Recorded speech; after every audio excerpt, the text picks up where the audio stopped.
Mes amis, eh bien, bienvenue dans ce chaos global de rentrée. Nous allons aborder un certain nombre de sujets. On va commencer par parler comme un peu d'Emmanuel Macron.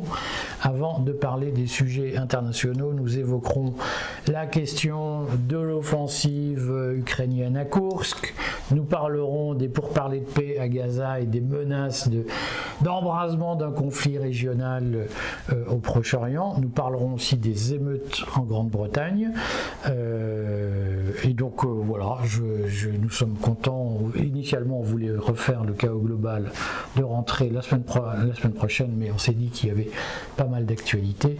Et donc, nous allons faire ce chaos global dès aujourd'hui. Il va être un peu plus long que d'habitude parce que l'actualité est fournie. Vous nous direz, j'espère, en commentaire ce que vous pensez de ce format un peu plus long. J'en profite tout de suite pour vous rappeler que bien Édouard Husson et moi, nous préparons la rentrée, quelques innovations pour la rentrée du Courrier des Stratèges. Je vous en dirai quelques mots tout au long de cette séance. On rappelle que nous sommes un média d'opinion, engagé mais libre et indépendant, et que la preuve c'est que chez nous les auteurs signent leurs articles. Nous sommes très heureux d'avoir des auteurs engagés que nous présenterons assez longuement à la rentrée. Notre marque de fabrique, c'est que nous signons, nous assumons ce que nous disons, on ne fait pas écrire des articles par les autres et on s'engage, on a des débats, on va voir au cours de cette émission. Nous publions tous les esprits libres. Et on va voir que les esprits libres parfois ne sont pas d'accord et sont capables de se le dire. On en aura quelques illustrations durant ce chaos global. C'est l'occasion d'abord de commencer cette émission en parlant de la destitution d'Emmanuel Macron. Tout le monde a entendu que la France insoumise avait lancé l'idée de demander la destitution d'Emmanuel Macron, en tout cas menace de demander la destitution d'Emmanuel Macron à l'Assemblée nationale parce que Emmanuel Macron tarde à nommer un nouveau Premier ministre. Qu'est-ce que tu penses de cette idée particulièrement amusante et en même temps qui montre bien que nous sommes dans la commedia dell'arte? On a l'impression d'un film au ralenti, parce que logiquement, tous les partis politiques d'opposition auraient dû, au moment des élections législatives, dire aux Français: si Emmanuel Macron n'a pas de majorité, premièrement, et s'il n'arrive pas à nommer rapidement un Premier ministre, c'est la question de sa légitimité personnelle qui sera engagée. C'est l'esprit de la Ve République. On a une célèbre double explication du général de Gaulle, d'une part à Jacques Foccart, et c'est dans les mémoires de Foccart, d'autre part à Alain Perfit, dans les fameux entretiens du CT de Gaulle, qui dit voilà, c'est ça que le président de la République doit faire. Il doit essayer de constituer un gouvernement, évidemment rapidement. S'il n'y arrive pas, sa légitimité est en jeu, donc il doit remettre en cause son mandat. Alors là, ce qui est assez curieux, c'est que les partis ont accepté le calendrier d'Emmanuel Macron, qui avait annoncé que ça serait après les Jeux Olympiques qu'on commencerait à réfléchir au début du quart de la moitié d'un gouvernement. La France insoumise a un peu grogné. Un peu, oui. Enfin, comme tu dis, ça fait commedia dell'arte. Et puis les autres partis, on n'a vraiment pas l'impression qu'ils mettent Emmanuel Macron sous pression. Alors c'est pas totalement absurde de faire ce que fait la France insoumise, mais on a du mal à prendre ça complètement au sérieux. Alors, on va se livrer au jeu des paris. Après, je vous promets, on parle des sujets sérieux, c'est-à-dire des sujets internationaux, puisque la vie politique en France est devenue une espèce de farce. C'est-à-dire que quand Mélenchon propose ouvertement la destitution de Macron pour le forcer à agir, il se heurte aux cris des bons bourgeois socialistes qui disent mais on va quand même pas parler comme des populistes. Mélenchon sait qu'il finit de gâcher toutes les chances de Lucie Castet et qu'il fragilise un peu plus tous les socialistes qui rêvent de rejoindre un bon gouvernement centriste, puisque Mélenchon, on le dit depuis le début de l'été, a un objectif, c'est d'être le seul opposant de gauche à Macron, et son objectif est de faire partir les socialistes et de laisser les socialistes s'embarquer dans la folie de ce qui va arriver durant les années qui viennent jusqu'à 2027, puisque Mélenchon a un objectif, c'est 2027, et que Matignon, c'est pour lui un problème accessoire. Et donc, on peut petit jeu quand même, avant de parler des choses sérieuses, dans la farce française. À ton avis, quand est-ce que Macron va nommer un Premier ministre et qui va-t-il nommer ? Alors, il prend son temps, c'est la rentrée, les Français rentrent. Je pense que pour avoir le maximum d'attention de l'opinion publique, il faut qu'il attende encore quelques jours, qu'on se rapproche de la fin août, la rentrée. De même que les enfants vont rentrer à l'école, il y a un grand enfant qui va aller à l'hôtel Matignon pour faire ses devoirs, les devoirs qui seront confiés par Emmanuel Macron. C'est un peu comme ça que je vois les choses. Alors, le pari, c'est du centre-gauche au centre-droit. On parle aussi bien de Cazeneuve, l'ancien Premier ministre, que de Valérie Pécresse, que de Xavier Bertrand, que de Raphaël Glucksmann. Moi, je ne vais pas me lancer là-dedans, parce que de toute façon, ce sera un poids léger. Prenons l'exemple de Valérie Pécresse, qui a fait moins de 5% à l'élection présidentielle. Penser qu'un Premier ministre peut être choisi ainsi, c'est quand même assez curieux. Mais bon, voilà, pourquoi pas. Xavier Bertrand en rêve, Cazeneuve se verrait bien réaliser son projet d'unification des socialistes et damer le pion à ses camarades. Je pense que tout ça a peu d'importance. Ce qu'Emmanuel Macron joue, c'est ce qu'il espérait de sa tranquillité jusqu'en 2027. La question, est-ce qu'il y arrivera? Est-ce qu'il tiendra aussi longtemps? Peut-être ça va dépendre des sujets sérieux dont nous parlons tout de suite. Alors, ce qu'on peut dire, je vais quand même rajouter une phrase à ce que tu dis, ce qu'on peut redire, c'est que Emmanuel Macron est en effet face à un choix contraint. On l'a beaucoup dit cet été dans le Courrier des stratèges. S'il nomme un gouvernement de gauche, il sait qu'il acte une augmentation des impôts pour les plus riches, et on n'est pas sûr que les amis d'Emmanuel Macron, qui l'ont mis au pouvoir, apprécient tous cette perspective. Donc moi, je fais le pari que Macron va essayer de gagner du temps et faire passer un budget 2025 sans augmentation d'impôts pour permettre à un certain nombre d'actionnaires, on va dire ça comme ça, de passer des dividendes en urgence en étant les moins taxés possibles. Et pour ça, il a besoin que la loi de finances 2025 préserve le prélèvement forfaitaire unique. Donc son problème, c'est que soit il fait jouer la démocratie et il acte des augmentations d'impôts pour les plus riches qui vont être douloureuses, soit il préserve ses amis, et ça suppose de curiasser l'opposition en retardant le plus possible la nomination d'un Premier ministre, ou bien en choisissant un Premier ministre. On redit les noms de ceux qui sont pressentis par Macron, d'après les rumeurs. Il y a Xavier Bertrand, il y a Bernard Cazeneuve, il y a Valérie Pécresse. Peut-être y aura-t-il une personnalité technique, comme on dit, une personnalité issue de la société civile que Macron pourra contrôler. On redit dans le courrier qu'on soutient qu'Emmanuel Macron rêve de ne pas avoir de Premier ministre. Et je redis que pour ma part, je l'ai écrit, je suis pour un gouvernement conduit par Lucie Castet.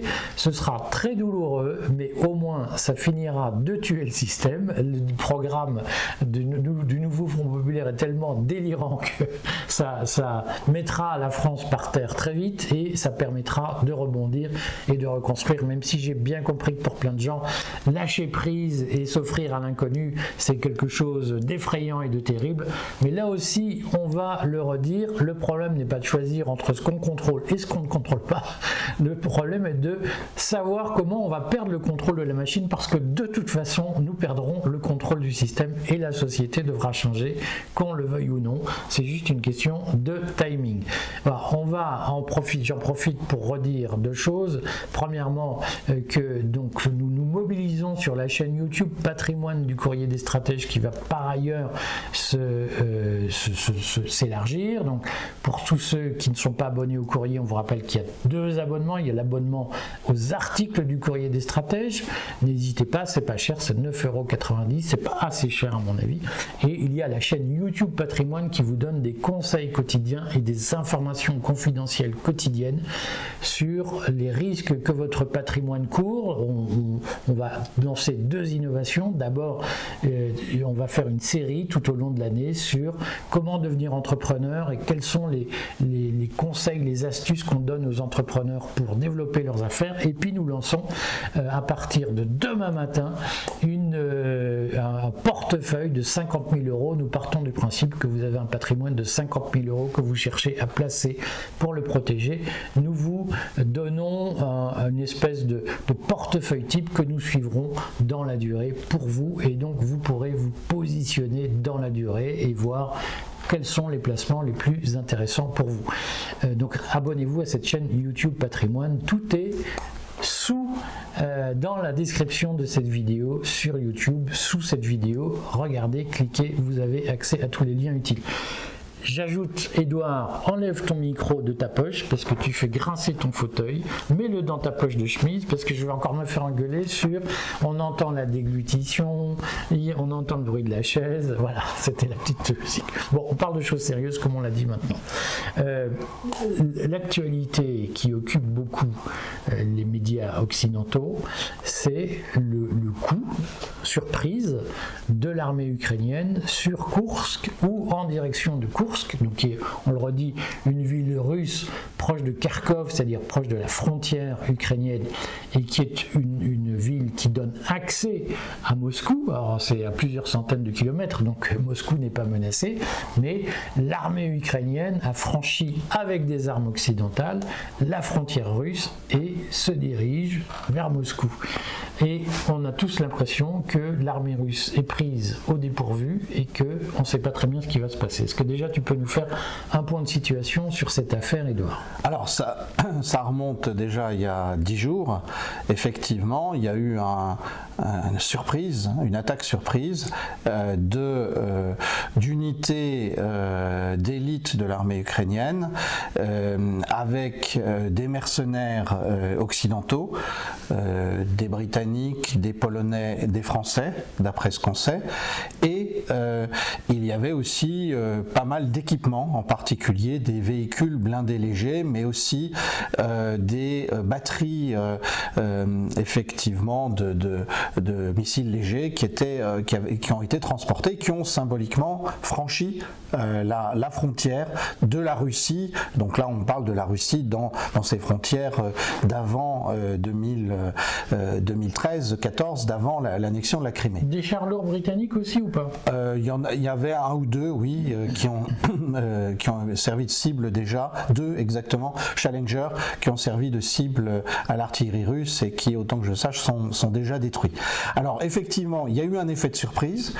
On a toutes les informations aujourd'hui qui montrent que Poutine était très mécontent et qu'il en profite pour accélérer la purge non seulement du ministère de la Défense mais aussi d'un certain nombre de postes de commandement, et on a eu une avancée. Il semble que la cible qui était celle de l'armée ukrainienne, c'était la centrale nucléaire qui se trouve à proximité de Koursk, et c'est un sujet dont on reparlera. Il semble que l'armée ukrainienne s'apprête aussi à essayer un autre coup de poker sur la centrale d'Energodar près de Zaporojié, de manière à prendre en gage quelque chose qui lui donne un argument dans la négociation avec les Russes. Alors il y a eu effet de surprise, il y a eu percée sur une quinzaine de kilomètres, il faut quand même ramener aux proportions, c'est-à-dire que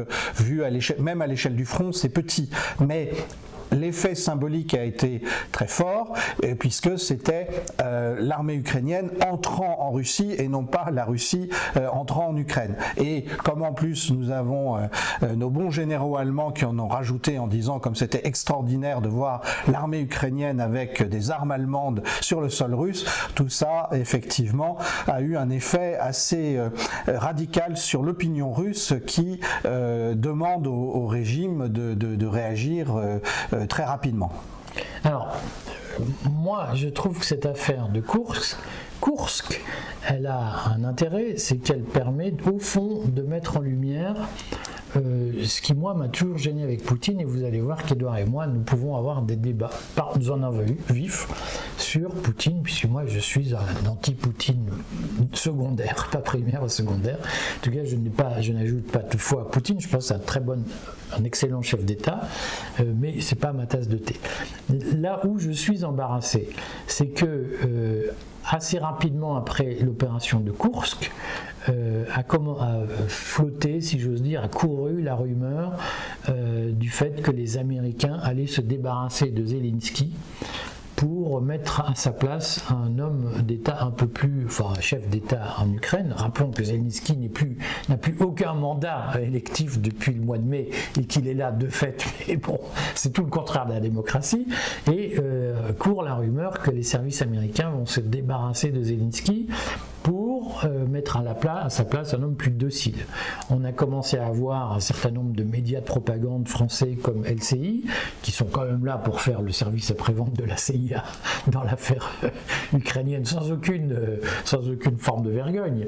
On a vu LCI commencer à reconnaître que les troupes ukrainiennes avaient des insignes nazis sur leur casque, chose qu'on sait et qu'on dit depuis 3 ans, mais qu'on s'entend, 2 ans, on s'entend traiter chaque fois d'anti, je sais pas quoi, de pro-Poutine primaire quand on le dit. Et on a par ailleurs vu les médias, un certain nombre de médias expliquer ouvertement que l'explosion de ce fameux gazoduc Nord Stream qui passait sous la mer Baltique était due à des plongeurs ukrainiens. Dans la pratique, est-ce que on peut imaginer que face à l'offensive ukrainienne sur le sol russe, Poutine actionne une phase diplomatique avec les USA en leur disant « calmez votre mec, sinon on va passer à la vitesse supérieure et vous allez vous en mordre les doigts ». Et est-ce qu'au fond, la guerre en Ukraine n'est pas une espèce de guerre à bas régime, si j'ose dire, où on fait la démonstration qu'il y a un affrontement contre Poutine, mais où tout le monde s'arrange pour que ça ne déborde pas Poutine lui-même? Alors oui, d'ailleurs je crois que là-dessus on sera largement d'accord. Il y a plusieurs choses. D'abord sur l'affaire Zelensky. Il faut comprendre aujourd'hui que le pouvoir américain, certains parlent de l'État profond, d'autres de l'establishment de Washington, le pouvoir américain est divisé. Il y a des réalistes, des pragmatiques et il y a des radicaux qui voudraient entretenir cette guerre contre la Russie, même si elle est à relativement basse intensité du point de vue de l'affrontement entre grandes puissances, malgré tout, pensant affaiblir la Russie grâce à ça. Donc il y a ceux qui ont poussé Zelensky à faire le coup de Koursk, et puis il y a ceux qui redressent la tête une fois que c'est raté, puisque objectivement c'est raté, et qui disent, vous voyez, on vous l'avait dit, il faut se débarrasser de cet individu. Ensuite, la deuxième question qui est celle, je suis tout à fait d'accord, la guerre à basse intensité. Je crois que nos militaires qui n'ont plus l'habitude de faire la guerre se sont gorgés de l'idée d'une guerre de haute intensité. Des Blitzkrieg, type 1940. Oui, et puis c'est vrai que les soldats ukrainiens, comme les soldats russes d'ailleurs, ils sont de la même trempe, c'est l'ancienne armée soviétique, ils se battent farouchement des deux côtés, mais quand on regarde les effectifs qui sont en jeu, ce sont des effectifs très limités par rapport aux guerres mondiales. Là, on dit qu'il y a jusqu'à 12 000 Ukrainiens et alliés qui sont entrés, c'est pas grand-chose. On parle de combats entre des petites unités. C'est une division. C'est une division et encore elle n'est pas entrée d'un seul coup et on sait qu'il y a environ 120 000 hommes ukrainiens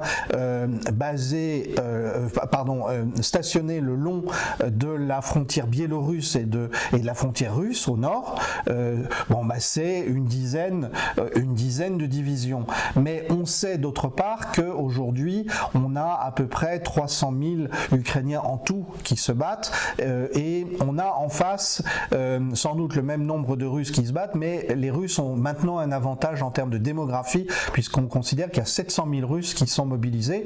Ce qui rejoint ce que tu dis, c'est que Poutine ne met pas le paquet. On est bien d'accord là-dessus. Pourquoi ne met-il pas le paquet? D'abord, alors c'est peut-être là qu'on va diverger et que tu vas me trouver trop favorable au point de vue russe.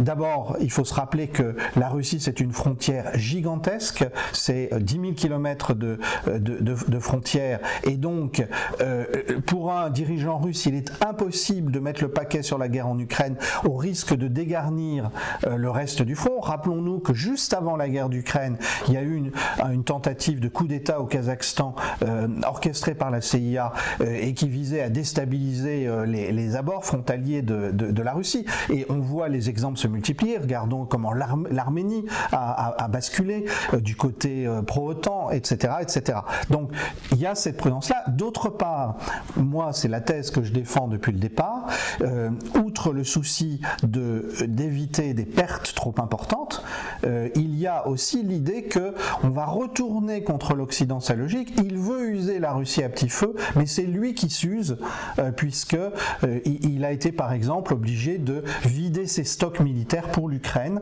Et aujourd'hui, on voit bien un Occident désindustrialisé ou commençant seulement à se réindustrialiser et qui court après le rythme de fabrication qui est celui de l'industrie de défense russe. Voilà comment je présenterai les choses. Dernier point, je parle trop longtemps, mais c'est important pour la synthèse. Dernier point, ce dont ne parle pas LCI et compagnie, c'est que pendant l'offensive de Koursk, qui effectivement a pris les Russes par surprise au départ, les Russes ont continué à avancer dans le Donbass et ne cessent de grignoter du terrain. On pense même qu'ils vont se rapprocher très rapidement, d'ici quelques semaines, du point où ils empêcheront les lignes de ravitaillement de l'armée ukrainienne dans le Donbass.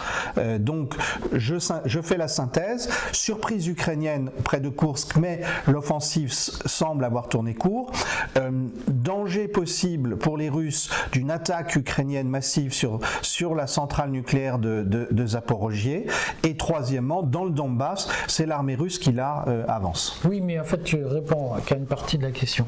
Et je vais plus loin, puisqu'on apprend ce matin par la presse que le gouvernement allemand a annoncé le gel de son aide militaire à l'Ukraine en 2025.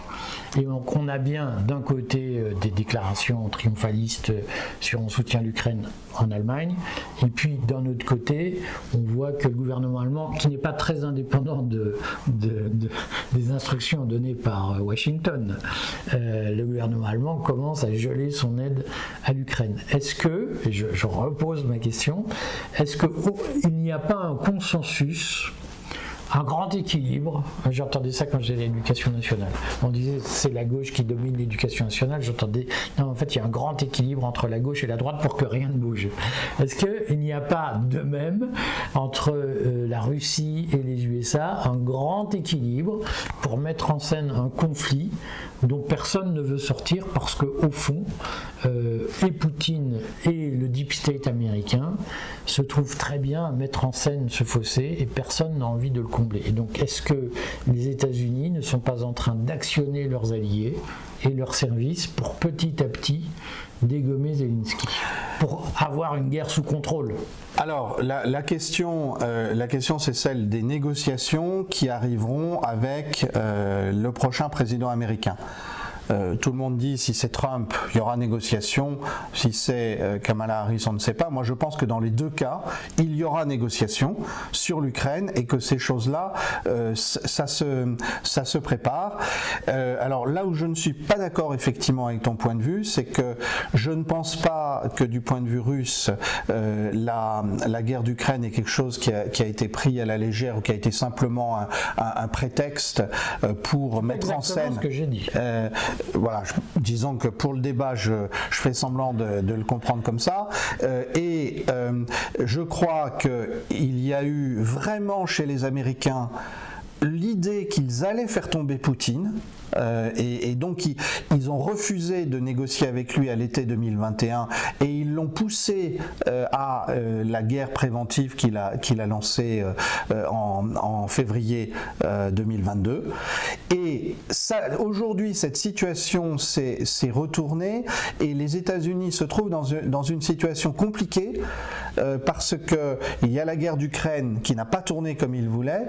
Ils se sont lancés dans un soutien à Israël sur la guerre de Gaza et qui là aussi ne tourne pas exactement comme ils voudraient. Et ils ont par ailleurs une Chine qui ne cède pas sur Taïwan, loin de là, mais qui par ailleurs s'est rapprochée stratégiquement de la Russie. Aujourd'hui, plus personne ne refuse de le constater. Et donc je pense qu'à ce moment-là, l'idée effectivement russe, c'est de faire durer les choses en Ukraine, de ne pas se hâter, parce que à Moscou, on pense que les États-Unis sont finalement dans une extension maximale de ce qu'ils peuvent supporter et qu'ils pourraient même craquer. Et au fond, je crois que maintenant, à Moscou comme à Pékin, on joue l'effondrement de la puissance américaine. Bon, alors on va passer à Israël, mais je voudrais quand même refaire une pique contre Poutine, puisque je sais que beaucoup de gens, quand je les lis, c'est pas ton cas, mais beaucoup de lecteurs, quand je lis leurs commentaires, m'expliquent qu'il y a le camp du bien qui est Poutine, qui est l'homme de la démocratie, et puis les méchants mondialistes américains qui sont des pédophiles, pédosatanistes, je sais pas quoi. Alors, je voudrais redire à cette occasion qu'on peut tout à fait combattre les mondialistes sans tomber dans les caricatures grotesques de il y a le bien contre le mal et puis des pédosatanistes contre des saints, puisque j'entends, je vois certains de gens travailler au corps par des infiltrés macronistes d'ailleurs, expliquer que Poutine c'est la sainteté en gros chrétienne contre le vice libéral franc-maçon, je sais pas quoi, des mondialistes. Il y a quand même quelque chose qui moi m'a gêné, c'est que lors des élections présidentielles au Venezuela, je pense qu'un certain nombre de preuves accablantes ont été apportées sur le fait que Maduro a complètement truqué l'élection et qu'il n'a pas été majoritaire, évidemment avec vraiment, de mon point de vue, des témoignages accablants où on voit des résultats de bureau de vote où Maduro fait moins de 10%, et il est difficile d'imaginer qu'un candidat qui soit élu à la majorité absolue puisse faire dans certains bureaux de vote, dans de nombreux bureaux de vote, moins de 10%. Statistiquement, c'est une dispersion qui n'est pas plausible. Et il y a eu de nombreux témoignages sur le trucage des élections au Venezuela qui me paraît tellement indiscutable que de nombreux pays d'Amérique du Sud qui ne sont pas forcément des ennemis du Venezuela ont contesté l'élection de Maduro. Et j'ai été embarrassé de voir quand même que Poutine envoyait au moins un bateau de guerre au Venezuela pour soutenir Maduro et pour annoncer qu'il plaçait Maduro sous leur protection. Et il y a quand même un sujet sur la cohérence profonde de la stratégie russe, parce que je pense que Maduro pose un problème de fond, sauf à admettre que Poutine assume qu'il est l'héritier et la continuité de la stratégie soviétique dans une logique de bipolarité, le monde des États-Unis contre lui. Et ça, moi, ça me pose un problème. Est-ce qu'on peut pas faire plus simple ? Les États-Unis aujourd'hui, quand on regarde les bases de l'OTAN et les bases américaines, encerclent complètement la Russie. Poutine voit l'occasion d'enfoncer un coin dans le précaré américain, et je pense que c'est la raison pour laquelle il a effectivement pris parti pour Maduro tout de suite, d'autant plus qu'on sait l'importance du Venezuela, vu ses réserves en pétrole, vu ses réserves en or et dans des terres rares et des matières premières indispensables pour la révolution industrielle. Et alors, là où je te rejoins, c'est qu'effectivement, c'est bien de l'expliquer à nos lecteurs, moi la lecture de la politique étrangère que je fais dans le courrier des stratèges, je la pense fidèle à la vieille tradition française qui remonte au moins au cardinal de Richelieu et qui ne regarde pas les valeurs défendues par un État, qui ne se préoccupe que d'une question, enfin de deux questions. La première, c'est où est l'intérêt de la France, et la France conçue comme un État souverain, et la deuxième question, comment est assuré l'équilibre des puissances. Voilà. Donc de ce point de vue-là, je pense qu'il ne faut pas faire de Poutine ni un saint ni un diable comme les uns ou les autres veulent le faire, mais il voit la possibilité d'enfoncer un coin grâce au Venezuela. Alors, comparaison avec l'Union soviétique, oui, de même que l'Union soviétique utilisait Cuba. Mais après tout, la Chine aussi est en train de placer ses pions en Amérique latine. On assiste à un recul historique de l'influence américaine, nord-américaine, des États-Unis, je veux dire états-unienne, en Amérique latine. C'est quelque chose à prendre en compte. Alors, est-ce que on peut essayer de se mettre d'accord, parce que donc c'est l'occasion pour les auditeurs, les lecteurs du Courrier de voir qu'il y a des débats entre nous, et qu'on peut tout à fait avoir un média d'opinion avec une orientation sans qu'il y ait de monolithisme dictatorial sur tout le monde doit penser la même chose. Mais est-ce qu'on peut se mettre d'accord entre nous en disant qu'au fond, Poutine n'est pas l'archange Michel terrassant le dragon que certains s'emploient à décrire en permanence? C'est un chef d'État. Comme tout chef d'État, il se plie aux règles. Chef d'État talentueux de mon point de vue, mais comme tous les chefs d'État, il se plie aux règles de la politique, c'est-à-dire qu'on ne fait pas de morale, on fait de la stratégie, et que Poutine, avec le cynisme qui convient à n'importe quel chef d'État, il défend les intérêts de son pays sans s'embarrasser de principes moraux. Est-ce qu'on peut être d'accord là-dessus? Oui, comme tout chef d'État, je me semble-t-il, qui défend la souveraineté de son pays. Je veux dire, si on remonte, je parlais du cardinal de Richelieu qui combattait les protestants en France et qui s'alliait à des puissances protestantes à l'extérieur en Europe pendant la guerre de 30 ans. Le général de Gaulle a lui-même rappelé ce corpus. De Gaulle disait même les États sont des monstres froids. Effectivement, et de toute façon, il n'y a rien de pire qu'une politique fondée sur des principes moraux, parce qu'elle aboutit en général... je suis d'accord avec lui pour une fois. Elle aboutit en général à exactement le contraire. Il y a ensuite une éthique pragmatique de la politique qui doit garder équilibre, mesure, modération. Morale et éthique, c'est pas la même chose. Mais en revanche, une politique étrangère qui se fonde sur l'idée qu'on défend des valeurs, que ce soit les valeurs de la chrétienté, de la démocratie ou autre, ou qu'on est anti-islam par principe, ou on voit le désastre auquel ça a mené l'Occident depuis 30 ans. Je le redis, moi les gens qui me disent la première qualité d'un homme politique, c'est qu'il est moral, ça m'effraie. Pour moi, c'est l'annonce du totalitarisme.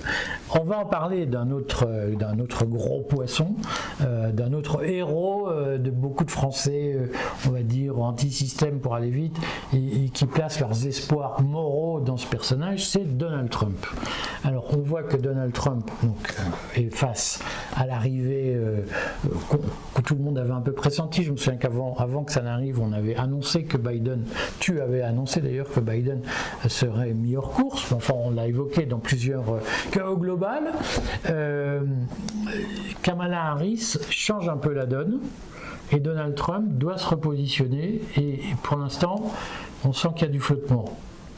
Qu'est-ce qu'on peut dire sur ce sujet? Et ce sera l'occasion de parler de Gaza, bien entendu, et de l'Iran. Alors, effectivement, là où Trump est pris à contre-pied, c'est qu'il a son âge, 78 ans, que Kamala Harris a 40 ans, je crois, ou un peu plus, à peine plus, et que on a le contraste, un homme, une femme, le candidat de l'Amérique profonde, conservatrice, et très puritaine, éventuellement religieuse, contre l'Amérique des grandes villes, prônant le wokisme et l'intervention très forte de l'État dans les affaires économiques, etc. Le scepticisme sur la politique écologique contre, au contraire, l'agenda vert du côté de Kamala Harris. Donc, effectivement, il y a un affrontement qui rebat apparemment les cartes, puisque Biden n'était plus capable de faire campagne et contraint et forcé, les démocrates ont dû le reconnaître.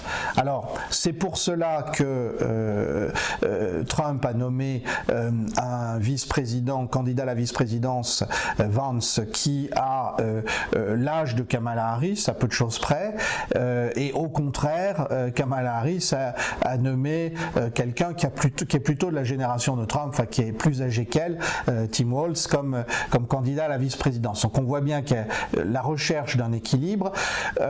Je suis frappé de voir qu'il y a certes une poussée dans les sondages de Kamala Harris, globalement, mais il faut se rappeler qu'Hillary Clinton était majoritaire en voix lorsqu'elle a perdu contre Donald Trump. Ce qui va être décisif, ça va être de regarder État par État le combat, et en particulier dans ce qu'on appelle les swing states, les États qui sont en balance, qui sont effectivement ceux qui peuvent faire basculer l'élection. C'est les États basculent en fait, et de ce point de vue-là, pour l'instant, on ne peut rien dire, d'autant plus que Kamala Harris est très protégée par son staff de campagne. Elle ne donne quasiment pas d'interviews à des journalistes parce que son équipe de campagne la juge inexpérimentée.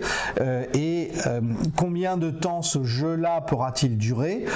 On ne sait pas. Elle est probablement creuse comme une calebasse.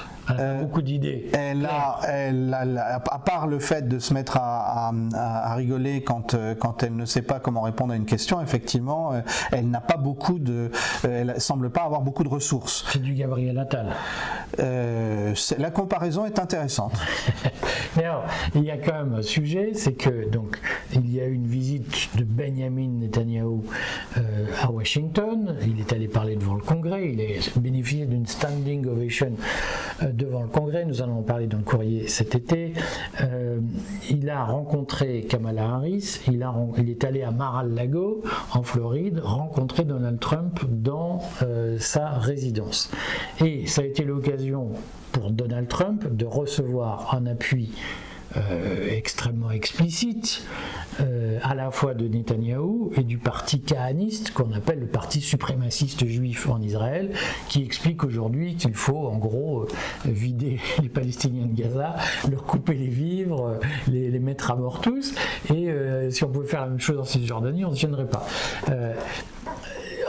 Ça pose quand même un problème, d'abord parce qu'on va s'apercevoir que Trump, qui a commencé à reprocher à Kamala Harris d'être antisémite, fait une campagne très pro-Netanyahou, et annonce son soutien massif aux pires extrémistes d'Israël, et on voit quand même ce dont ils sont capables. Et par ailleurs, à l'issue de sa visite, on va d'abord parler de Trump et d'Israël, si tu veux bien, ensuite on parlera quand même des conséquences de la visite, c'est que après avoir vu Trump,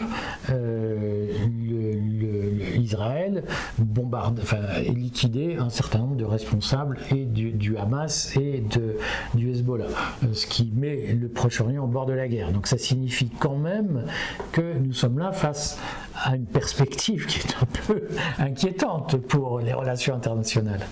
Oui, alors rappelons la ligne de Donald Trump qui est constante depuis qu'il est président, qui a consisté à jouer à fond contre l'Iran.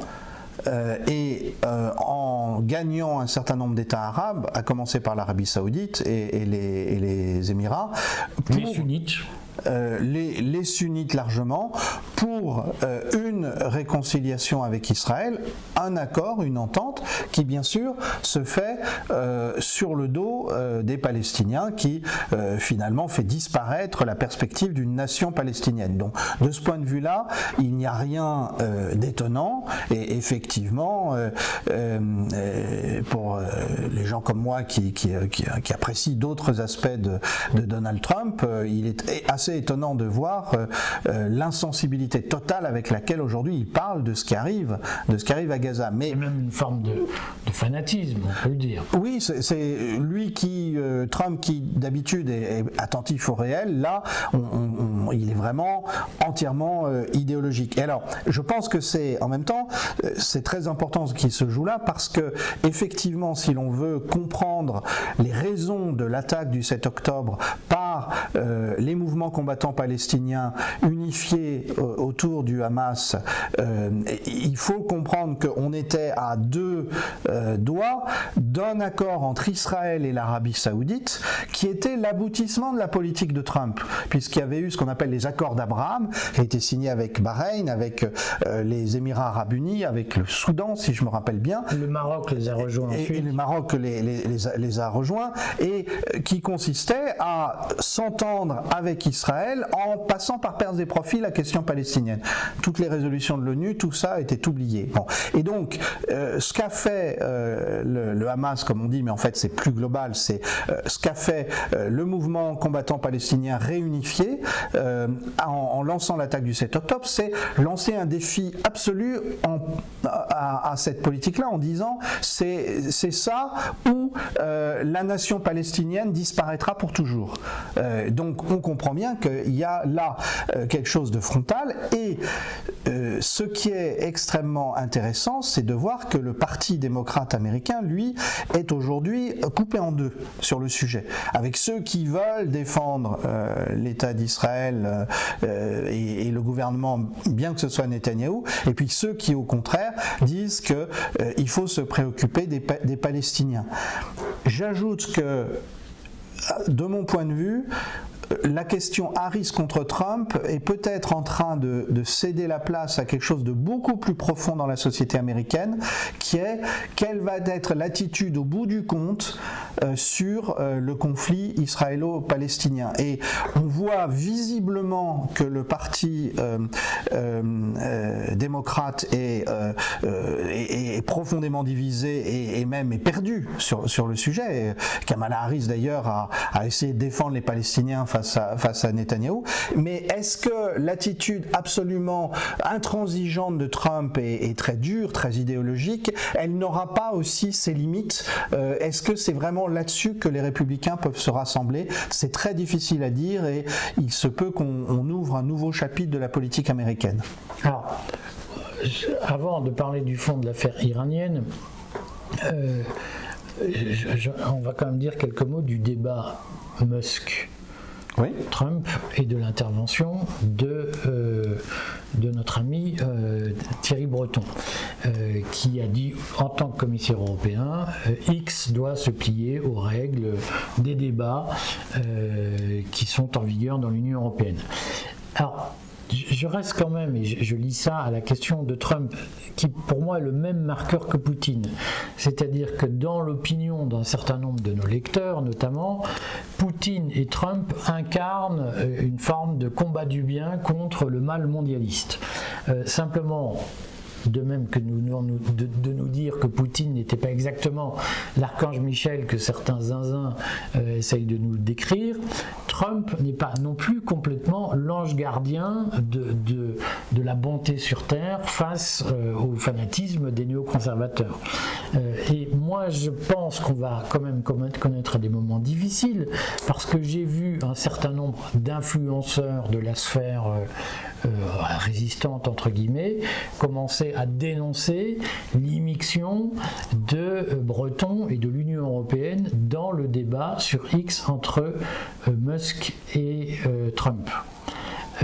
Cela dit, les mêmes qui dénoncent cette immixtion sont aussi les premiers à défendre la souveraineté de la France et à expliquer qu'au fond, il faut lutter contre la vassalisation vis-à-vis des États-Unis. Mais enfin, on a quand même un problème, c'est-à-dire que même si le Digital Service Act, au nom duquel Thierry Breton est intervenu, pose des problèmes en termes de respect des libertés, et nous avons été les premiers à le dire, ils ont au moins le mérite d'expliquer que les plateformes américaines ne doivent pas, d'une façon ou d'une autre, écraser le débat public européen en imposant le point de vue américain sans possibilité pour nous de défendre notre souveraineté. Et j'ai quand même le sentiment que dans cette affaire, un certain nombre de souverainistes français, on va les appeler comme ça, vont se trouver pris à leur propre piège, c'est-à-dire qu'au fond, on va s'apercevoir qu'ils sont plus ces instruments de défense d'un Trump ou d'un certain nombre de forces américaines que, on va y venir, de mon point de vue, les néoconservateurs ou les Israéliens ont récupéré. et qu'ils utilisent pour défendre une vision mondialiste, on va s'apercevoir qu'ils sont plus prisonniers de ces gens-là que soucieux de la souveraineté. Sur le fond, c'est pas absurde que l'Union européenne dise, compte tenu du poids des grands réseaux sociaux américains, il faut respecter un certain nombre de règles. Après, on peut discuter des règles, on peut discuter de la façon dont on les fait respecter, mais la légitimité des Européens à défendre, à préserver leur débat vis-à-vis des suzerains américains, moi je trouve compliqué de l'attaquer. Alors, je pense que si on s'engageait dans un débat de fond sur le Digital Service Act, ça ferait déborder cette émission. Et on serait d'accord sur l'essentiel. On va dire simplement que ce qu'il faut concéder, c'est que s'en prendre à Musk sur son débat avec Trump était particulièrement maladroit si l'on voulait défendre le bien fondé de la politique européenne en question. Parce que d'abord ça a eu un effet backlash, ça a plutôt ridiculisé l'attitude de la Commission européenne et puis sur le fond le débat. Alors là je rejoins autre chose que tu dis, c'est que effectivement l'entretien, parce qu'en fait c'est pas une interview, c'est un entretien, voire un débat entre Musk et Trump, montre qu'il y a des plaques tectoniques qui bougent au sein du monde dirigeant américain. Et celui dont personne ne niera qu'il est le plus grand industriel occidental vivant a décidé de mettre son poids derrière Donald Trump avec ensuite 1 milliard de postes sur leur débat, ce qui est considérable effectivement. Planétaire. Voilà.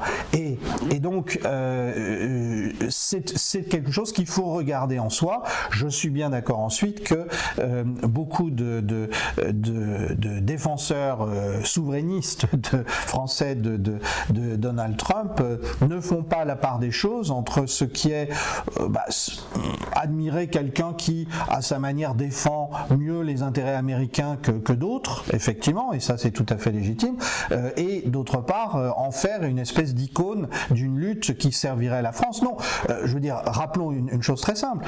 Donald Trump est le premier qui a essayé de torpiller, par des règles, par l'interdiction, Nord Stream. Il était absolument hostile aux relations économiques entre l'Allemagne et la Russie. Donc, au fond, la différence, c'est que Biden, lui, a fait torpiller réellement Nord Stream. Mais dans ce débat-là, Trump n'était pas l'ami de l'Europe et pas l'ami de la France non plus.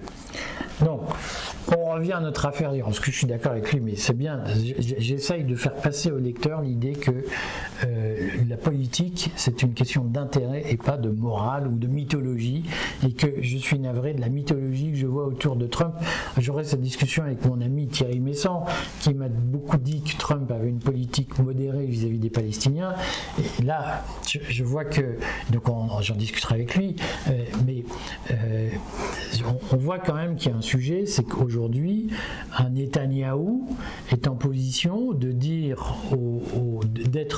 de faire levier avec la campagne présidentielle américaine en disant, aux démocrates, notamment à Kamala Harris, en disant, si vous ne me soutenez pas, je vais faire la campagne de Trump et vous allez pas être déçus du voyage. Donc, est-ce que aujourd'hui, au fond, toutes les conditions ne sont pas réunies pour que les Israéliens puissent mener la politique du pire, y compris avec le soutien plausible de Donald Trump? Alors, faisons la transition. Il faut se rappeler que début avril à Harvard, le gendre de Trump, Jared Kushner, a parlé ouvertement d'un aménagement immobilier de la zone de Gaza, une zone de Gaza qui aurait été vidée des Palestiniens, qui aurait été poussée à l'émigration vers l'Égypte ou vers l'Europe. Donc, on ne citera pas de nom d'influenceurs français, mais pas mal d'influenceurs français prétendument souverainistes ont défendu la même ligne, de façon plus ou moins explicite. C'est possible. En tout cas, donc là, il est certain qu'actuellement, on est dans une phase particulièrement dangereuse pour les Palestiniens de Gaza, et plus globalement pour le Proche-Orient. Alors pour les Palestiniens de Gaza, parce que fort du soutien affiché du Congrès envers lui, Netanyahou est revenu en Israël, fort aussi de sa conversation avec Donald Trump, avec l'idée qu'il pouvait désormais tout se permettre. Et donc tout se permettre, ça veut dire assassiner un chef important du Hezbollah et surtout faire assassiner à Téhéran le chef du Hamas, donc Ismail Haniyeh, qui s'y trouvait pour l'inauguration du nouveau président iranien, et faire ça donc sur le territoire d'un État souverain et d'un État dont on sait qu'il soutient les Palestiniens. Donc depuis, le monde est en suspens, puisqu'on parle d'une réplique militaire possible de l'Iran, d'une nouvelle frappe comme il y en avait une à la mi-avril.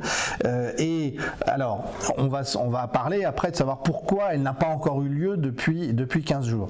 Mais remarquons que dans cette phase de frappe suspendue, le gouvernement Netanyahou se comporte de manière particulièrement critiquable, puisque d'une part ses ministres font des déclarations qui appellent ouvertement à finir le nettoyage ethnique de Gaza. Il est fascinant d'ailleurs que les médias subventionnés qui sont à l'affût du moindre mot de Poutine soient complètement silencieux sur les appels, mais scandaleux, inhumains des ministres du gouvernement Netanyahou. Le deuxième point, c'est que ce n'est pas simplement des paroles, c'est que les bombardements des civils à Gaza ont repris, et j'ai beau avoir le cœur bien accroché, étant moi-même, par ma recherche universitaire, en partie un historien des génocides, je dois dire que les images qu'on voit sont parmi les plus atroces qu'on puisse imaginer, avec des corps déchiquetés, avec des enfants défigurés. Il y a d'autre part ce blocus de Gaza qui ne cesse de se renforcer, puisque le gouvernement israélien laisse passer de moins en moins de convois humanitaires, de médicaments, de nourriture, et donc ça se passe dans cette phase de frappe suspendue de la part de l'Iran. Et puis les frappes sur le sud du Liban continuent.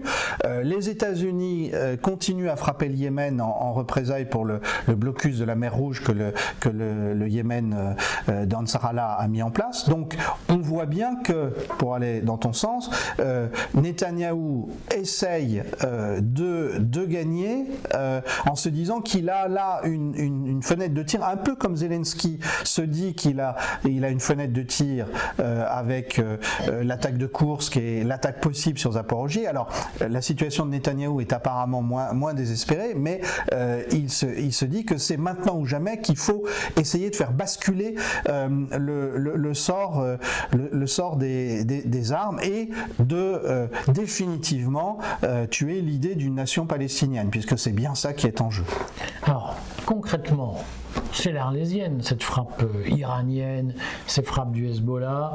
On a vu qu'il y a des pourparlers de paix qui ont lieu en ce moment à Doha, si je ne m'abuse, pour essayer de dégager un cessez-le-feu.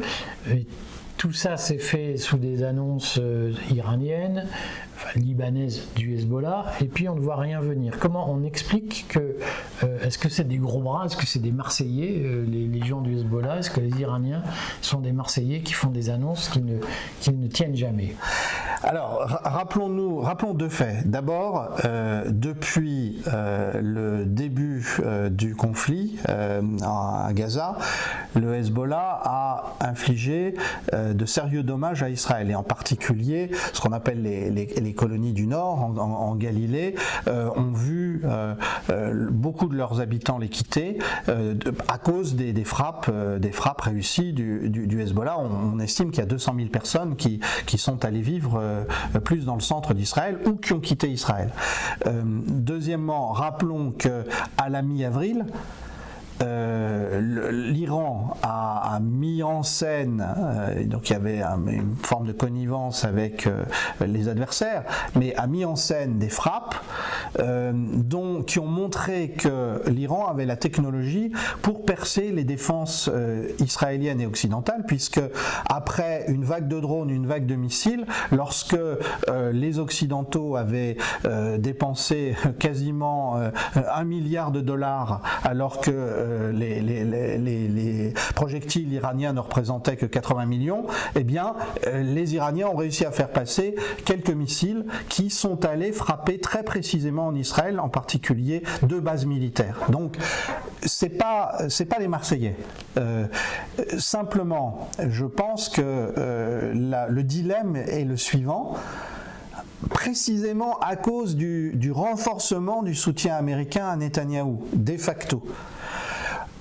L'Iran et ses 2 grands alliés que sont la Russie et la Chine, parce qu'il faut se rappeler que la Chine maintenant est à fond du côté de l'Iran et du côté de la cause palestinienne, ça c'est un basculement aussi récent, eh bien on se dit que il y a la possibilité que Netanyahou essaye d'entraîner les États-Unis et la France, la Grande-Bretagne et quelques autres dans une guerre complète contre l'Iran en mettant le Proche-Orient à feu et à sang avec de réels risques, puisque je rappelle qu'Israël a la bombe nucléaire et qu'il y a quelque chose qui s'appelle l'option Samson qui dit que, qui a été bien documenté par un certain nombre de journalistes dont Seymour Hersh, qui dit que en cas de catastrophe absolue pour Israël ou de situation de radicalité absolue, Israël se donne le droit de faire ce qu'il veut avec sa bombe atomique. C'est le Scorpion. Donc, je pense qu'on a un paradoxe, et là aussi qu'on cesse de parler en termes de valeurs, l'Occident, la liberté, etc., face aux affreux de l'autre côté, les autocrates, bellicistes, etc. Là, on a une situation à front renversé, où ce sont plutôt la Russie et la Chine qui ont tendance à modérer l'Iran, et le gouvernement iranien lui-même qui pèse le pour et le contre. Est-ce qu'il prend le risque d'une frappe maintenant, d'autant plus qu'on est plutôt dans une stratégie à la Sun Tzu, puisque les Israéliens sont mobilisés, les Américains sont mobilisés, ça coûte des dizaines de millions de dollars tous les jours de garder mobilisées les défenses, et le tourisme s'est effondré depuis 15 jours encore plus en Israël. Et alors il y a surtout un point que pas grand monde ne remarque, mais moi je suis très frappé par le fait que les compagnies aériennes, par exemple American Airlines, mais il y en a d'autres, ont annoncé la fin de leur vol vers Israël jusqu'en 2025. Et un journal israélien m'a donné une clé de lecture, c'est qu'en fait la grande crainte actuellement du gouvernement israélien, c'est que les avions qui viendraient se poser en Israël, à l'aéroport Ben Gurion, repartiraient avec des tas d'Israéliens qui veulent quitter le pays. Donc je crois qu'il faut montrer le pour et le contre, c'est-à-dire oui, on est étonné de voir que l'Iran ne riposte pas, mais d'un autre côté, est-ce qu'il n'y a pas une stratégie plus subtile qui consiste à dire, puisque Netanyahou et son gouvernement sont au paroxysme, est-ce qu'on ne va pas les user simplement, user leurs nerfs par une guerre psychologique et une frappe suspendue, ce qui évidemment ne résout rien du massacre massif des habitants de Gaza. Nous sommes bien d'accord. Est-ce que, selon toi, donc moi je l'ai toujours dit, je pense que il y a une course contre la montre effectivement liée aux élections américaines, mais j'ai la conviction intime que Netanyahou, pour des raisons de politique intérieure, et on voit qu'il a dû commencer à faire un aveu dans la presse internationale sur le fait que tout n'avait pas très bien marché côté israélien sur l'affaire du 7 octobre, face aux attaques dont il est l'objet, aux tensions qu'il y a aujourd'hui dans son cabinet, puisqu'il n'est pas très loin de virer son ministre de la Défense qui lui résiste. J'ai même lu ce matin qu'il l'avait fait partir, à vérifier, mais visiblement il l'a fait partir. Donc il y a des tensions très fortes entre travaillistes israéliens et netanyahouistes, si j'ose dire, et entre modérés israéliens et suprémacistes. il est quand même dans une course contre la montre, et moi j'ai la conviction qu'avant les élections américaines, il précipitera un conflit. Mais est-ce que tu partages ce pressentiment qui n'est évidemment rien d'une prédiction, ni d'une annonce, c'est juste la compréhension de la logique d'un homme qui est dans une fuite en avant pour échapper à ses poursuivants? Alors, ça va nous permettre de compléter sur le débat de éthique et politique. Je crois que pour être crédible, les États qui réclament un monde multipolaire face au monde unipolaire américanisé, il y a un moment où ils doivent envisager l'option forte. C'est-à-dire que si l'Iran finalement ne faisait rien face à Israël, en n'ayant pas obtenu non plus le cessez-le-feu à Gaza, mais un cessez-le-feu complet et aux conditions où le souhaite le Hamas, ça atteindrait beaucoup du prestige des États comme la Russie, la Chine, l'Iran, qui disent vouloir faire advenir un nouvel ordre international. Je ne porte pas de jugement de valeur, mais toujours est-il qu'il y a ces deux visions, la vision occidentale et la vision du monde multipolaire.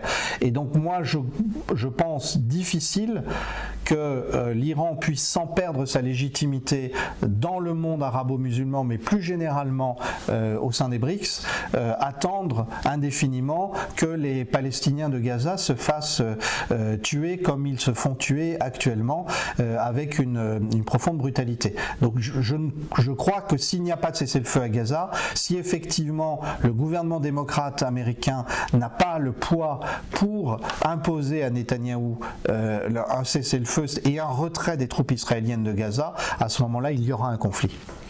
On a beaucoup parlé, je voulais quand même qu'on parle rapidement des émeutes en Grande-Bretagne, qui pour moi sont, je ne vais pas dire qu'elles sont liées, ce serait du complotisme, mais je voudrais souligner que j'ai été très étonné dans les émeutes en Grande-Bretagne de voir qu'il y avait des mouvements pro-sionistes favorables aux émeutiers, pour aller vite, et qui participaient aux appels à manifester contre l'immigration, et d'un autre côté des mouvements tout aussi sionistes qui étaient dans les contre-manifestations. Est-ce que on va dire 3 mots l'immigration, mais est-ce que cette polarisation sur la question de l'immigration, dont je vois chez certains de nos lecteurs qu'elle est obsessionnelle, est-ce que c'est quand même une opération de manipulation qui part du principe que tant que les chrétiens et les musulmans se font la guerre, eh bien, ils ont de bonnes raisons de soutenir les juifs? Alors, d'abord, je l'ai écrit la semaine dernière dans le courrier, je crois qu'il faut être extrêmement inquiet de ce qui se passe en Grande-Bretagne. Avant de parler du fond, le fait que des individus puissent être condamnés à plusieurs mois de prison simplement pour des tweets ou des posts sur Facebook ou autre, et d'ailleurs ça relativise le combat d'Elon Musk pour la liberté d'expression au passage. Hein. Bon, donc ça c'est la première chose, et je crois que ce qui se passe en Grande-Bretagne nous menace. Parce que même s'il n'y a que la Manche à traverser, ou plutôt parce qu'il n'y a que la Manche à traverser, même si la Grande-Bretagne est plus proche des États-Unis par sa culture politique, il n'empêche, ça viendra chez nous. Et je regarderai ces manifestations plutôt en étant inquiet, en disant attention aux libertés publiques chez nous. Ça, c'est très important. C'est pour ça que j'ai parlé de réalisation de ce que j'appelle le fascisme gris, et la Grande-Bretagne semble être en avance. Ça, c'est la première chose. La deuxième chose, c'est qu'effectivement, on est très frappé de voir que l'un des aliments de ces affrontements, c'est le conflit israélo-palestinien. Alors ces photos-là, on les a vues au début, puis on ne les a pas revues après, parce que ça ne va pas avec le récit médiatique des méchants britanniques anti-musulmans contre les gentils musulmans qui sont là pour assurer la diversité de la Grande-Bretagne. Mais pour comprendre la violence de certains groupes musulmans face aux Britanniques qui manifestaient, il faut voir que les Britanniques en question, et souvent d'ailleurs vraisemblablement apolitiques, payent pour l'atroce politique de soutien à Israël des gouvernements britanniques depuis des années. Et en fait, depuis le 7 octobre, on sait que la Grande-Bretagne est un des soutiens logistiques les plus importants pour les bombardements de Gaza. Donc il faut avoir conscience de ça. Ensuite, effectivement, ce qui est terrible dans les affrontements dont nous parlons, c'est que c'est monté en épingle, comme des affrontements entre les blancs chrétiens ou post-chrétiens et les musulmans de Grande-Bretagne, sans s'interroger du tout pour savoir qui sont ces musulmans, d'où ils viennent, quelles sont les motivations des petits blancs, comme on disait autrefois en France, et ça alimente effectivement cette idée du choc des civilisations. Et il y a des financements des deux côtés, on le sait, des financements communs de certaines ONG qui à la fois encouragent des groupes pro-israéliens et d'autre part encouragent la diversité, le combat pour la diversité en Europe. Je vais quand même préciser ma question parce que je ne voudrais pas qu'elle soit porteuse d'ambiguïté.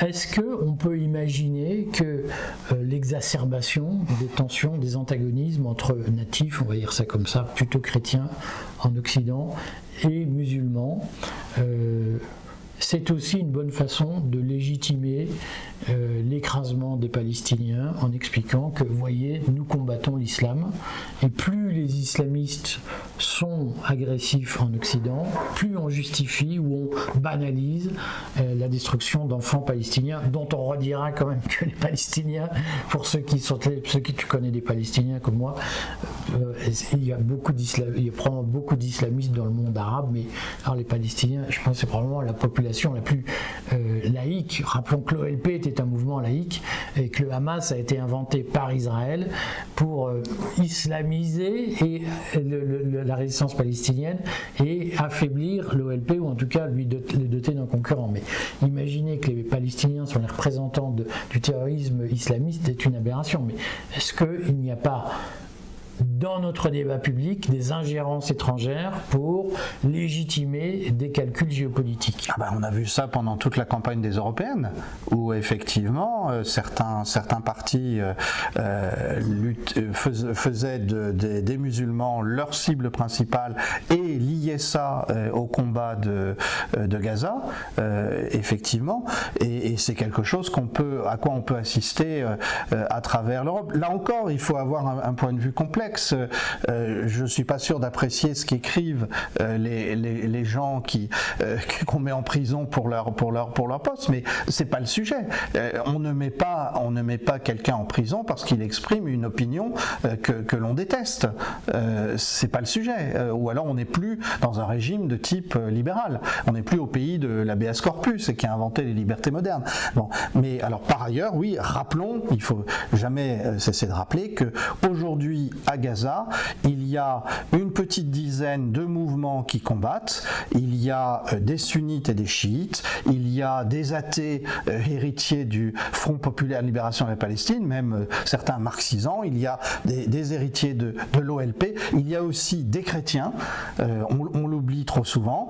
Et donc ce n'est pas un combat chrétien ou civilisation judéo-chrétienne contre musulmans. C'est un combat. En fait, ce à quoi on assiste, c'est la renaissance d'un mouvement national palestinien qu'effectivement Israël avait essayé de tuer définitivement par le soutien au départ au Hamas qui devait islamiser la résistance palestinienne. Et contrairement à ce qu'on dit, le nouveau chef du Hamas, Sinwar, c'est celui qui a ramené la priorité du combat national chez les Palestiniens et qui a réussi à unir à peu près toutes les factions. Bon, c'est l'occasion de conclure ce long chaos global, mais vous nous direz si vous aimez son format ou pas, j'espère en commentaire. C'est l'occasion de conclure en rappelant que, une fois de plus, seule l'indépendance financière d'un média lui permet d'exprimer ses opinions librement, de n'être au service d'aucune cause, que le Courrier des Stratèges vit de ses abonnements. Abonnez-vous pour nous permettre d'être indépendants. Et puis surtout, j'entends souvent des gens qui me disent « mais comment on fait pour choisir les bons médias ?» Demandez-vous d'où vient leur argent. Si ces médias ne vous expliquent pas d'où vient leur argent, eh bien ne leur faites pas confiance. À très bientôt mes amis.